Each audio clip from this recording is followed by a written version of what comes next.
கர்த்தருக்குள் மரித்த பரிசுத்தவான்களை எடுத்துக்கொள்ளப்படுதாங்க. ஆமென்.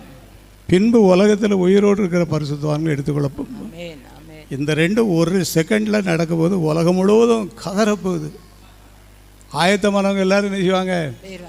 போயிடுவாங்க.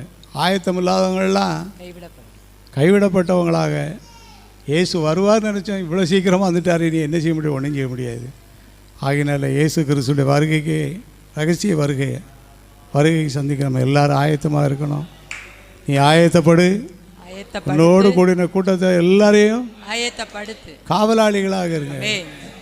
நமக்கு எவ்வளவோ டியூட்டிகள் இருக்குது. எல்லா டியூட்டியோடு சேர்த்து பிரதானமாக கர்த்தருடைய டியூட்டியை நம்ம கையில் எடுத்துக்கொள்வோம். அவர் பெரிய காரியங்களை செய்வார். தொடர்ந்து ஆண்டவனுக்கு தரும் அபிஷேகத்துக்காக